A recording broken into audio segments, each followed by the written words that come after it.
بسم اللہ الرحمن الرحیم. تمام ناظرین و سامعین کو السلام علیکم ورحمۃ اللہ وبرکاتہ. پروگرام تفہیم حدیث میں آپ کو خوش آمدید کہتے ہیں. اور کتاب الرقاق کی اگلی حدیث پاک سے پہلے امام بخاری نے ایک آیت کا ذکر فرمایا ہے. سورہ فاطر کی آیت 9 اور 6 کا ذکر فرمایا. اس آیت میں اللہ تبارک و تعالیٰ نے فرمایا کہ یا ایھا الناس، اے لوگو، ان وعد اللہ حق، بے شک اللہ کا وعدہ حق ہے. فلا تغرنکم الحیات الدنیا، اور تمہیں دنیا کی زندگی ہرگز دھوکے میں نہ ڈالے. ولا یغرنکم باللہ الغرور، اور تمہیں کوئی دھوکہ دینے والی چیز اللہ کے بارے میں دھوکے میں نہ ڈالے. ان الشیطان، بے شک شیطان، لکم تمہارے لیے، عدو دشمن ہے. فاتخذوہ عدوا، تو تم بھی اسے دشمن ہی سمجھو. انما یدعو حزبہ، بے شک وہ اپنے گروہ کو بلاتا ہے. لیکونوا من اصحاب السعیر، تاکہ وہ جہنم والوں میں سے ہو جائیں. اس کے بعد امام بخاری اگلی حدیث پاک جو کہ بخاری شریف کی 6433 حدیث کریمہ ہے، اس کی سند بیان فرماتے ہیں کہ حدثنا سعد بن حفص، کہ ہمیں حدیث بیان کی سعد بن حفص نے. حدثنا شیبان، ہمیں حدیث بیان کی شیبان نے. عن یحییٰ سے روایت کرتے ہوئے. عن محمد بن ابراہیم القرشی، اور وہ روایت کرتے ہیں محمد بن ابراہیم القرشی سے. قال، وہ فرماتے ہیں، اخبرنی معاذ بن عبد الرحمن، ہمیں خبر دی معاذ بن عبد الرحمن نے. ان حمران، کہ بے شک حمران، اخبرہ، انہوں نے انہیں خبر دی. قال، فرماتے ہیں، اتیت عثمان بن عفان، کہ میں حضرت عثمان ابن عفان رضی اللہ تعالی عنہ کے پاس آیا. بطہور، وضو کے پانی کے ساتھ، یعنی میں حضرت عثمان غنی رضی اللہ تعالی عنہ کے پاس وضو کا پانی لے کر آیا.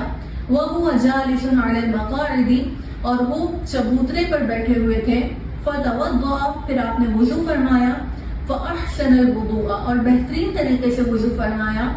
ثُمَّ قَالَ، اور پھر فرمایا، رَأَيْتُ النَّبِيَّ صلی اللہ علیہ وسلم تَوَضَّأَ، میں نے حضور علیہ السلام کو وضو کرتے ہوئے دیکھا. وَهُوَ فِي هَذَا الْمَجْلِسِ، اور آپ اسی مقام پر موجود تھے. فَأَحْسَنَ الْوُضُوءَ، اور حضور نے بھی بہترین وضو فرمایا. ثُمَّ قَالَ، اور آپ نے فرمایا، مَنْ تَوَضَّأَ مِثْلَ هَذَا الْوُضُوءِ، جس نے اس طریقے سے وضو کیا. ثُمَّ أَتَى الْمَسْجِدَ، پھر وہ مسجد آیا. فَرَكَعَ رَكَعَتَيْنِ، اور پھر اس نے 2 رکعت نماز ادا کی. ثُمَّ جَلَسَ، پھر وہ بیٹھا. غُفِرَ لَهُ مَا تَقَدَّمَ مِنْ ذَنبِهِ، تو اس کے پچھلے سارے گناہ معاف کر دیے جائیں گے. قال، اور حضرت عثمان غنی رضی اللہ تعالی عنہ فرماتے ہیں، وقال النبی صلی اللہ علیہ وسلم، اور حضور علیہ السلام نے فرمایا، لا تغتروا، تم ہرگز غرور نہ کرو. اس حدیث کریمہ میں سب سے پہلی چیز جو بیان ہوئی وہ حضرت عثمان غنی رضی اللہ تعالی عنہ کا ایک عمل بیان ہوا کہ آپ ایک چبوترے پر بیٹھے ہوئے تھے اور آپ نے بہترین طریقے سے وضو فرمایا. اور اس کے بعد فرمایا کہ میں نے حضور علیہ السلام کو دیکھا کہ آپ نے اسی مقام پر بیٹھ کر اسی طرح وضو فرمایا تھا. تو اس سے ہمیں یہ معلوم ہوتا ہے کہ صحابہ کرام رضی اللہ تعالی عنہ کے دلوں میں حضور علیہ السلام کی اتباع کا حد سے زیادہ جذبہ موجود تھا. اتباع رسول کا مطلب ہوتا ہے کہ جیسا کام حضور کو کرتے دیکھا ویسا کام خود کر لینا. تو جیسا وہ حضور کو کرتا دیکھتے ویسا کام خود کرتے تھے، اور انتہائی جوش اور جذبے سے کیا کرتے تھے، انتہائی خوشی سے کیا کرتے تھے. اور پھر اس کا اظہار بھی فرماتے کہ میں نے حضور کو اس طرح کرتے دیکھا کہ آپ اسی مقام پر بیٹھے ہوئے تھے تو میں نے بھی اسی مقام پر بیٹھ کر حضور کی طرح وضو کیا. اور پھر فرمایا کہ حضور علیہ السلام نے فرمایا کہ جو اچھی طرح وضو کرے اور پھر مسجد جا کر 2 رکعت نماز ادا کرے تو اس کے پچھلے تمام گناہ معاف کر دیے جائیں گے. یہ نماز کہلاتی ہے تحیۃ الوضو، کہ وضو کرنے کے بعد اعضاء خشک ہونے سے پہلے اگر 2 رکعت نماز ادا کر لی جائے، چاہے وہ نفل کی نیت سے ہو یا فرض نماز بھی اگر ادا کرتے ہیں، چاہے وہ 4 رکعت نماز ہو، کوئی بھی نماز اگر وضو کے فوراً بعد ادا کی جاتی ہے تو یہ تحیۃ الوضو کہلاتی ہے. اور اس کی فضیلت یہ ہے کہ یہ انسان کے پچھلے گناہوں کو معاف کر دیتی ہے.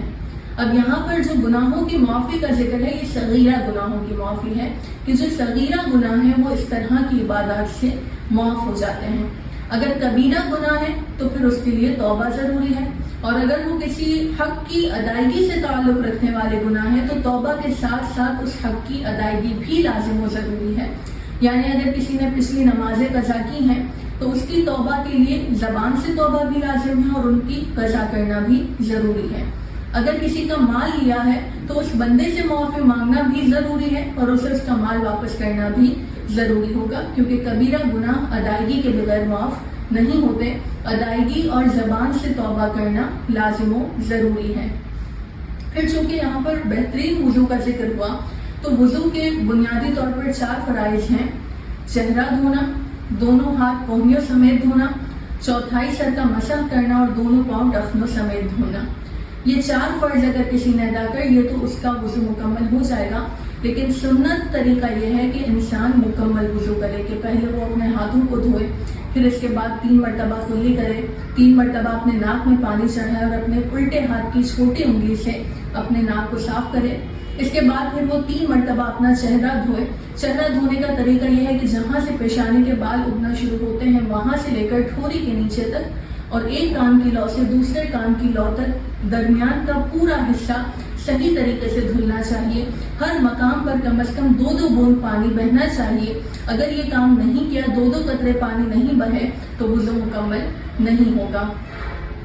اس کے بعد پھر دونوں ہاتھوں کو کونیوں سمیت دھونا ہے، تو کونیاں بھی دھونے میں شامل ہے، لہٰذا اگر کونیاں خشک رہ گئی تو ایسی صورت میں بھی وضو کامل نہیں ہوگا۔ پھر مسح کیا جائے اپنے سر کا، اپنے کانوں کا، اپنی گردن کا۔ آگے کے مقام پر یعنی گلے پر مسح نہ کیا جائے، فقط گردن کا مسح کرنا ہے، اور پھر اپنے پیروں کو دھویا جائے۔ ساتھ میں انگلیوں کا خلال کریں تاکہ درمیان میں کوئی مقام خشک نہ رہ جائے۔ اگر کوئی جویلری وغیرہ پہنی ہوئی ہے تو اسے ہلانا ضروری ہے تاکہ اس کے نیچے پانی پہنچ جائے۔ تو ان چیزوں کا خیال رکھتے ہوئے اگر ہم نے وضو کیا تو ہماری طہارت کامل ہوگی۔ جب ہماری طہارت کامل ہوگی تو ہماری عبادت بھی کامل ہوگی۔ اور پھر اس حدیث کے آخر میں حضور نے فرمایا کہ لا تغتروا، یعنی تم غرور نہ کرنا، تم دھوکے میں مبتلا نہ ہو جانا۔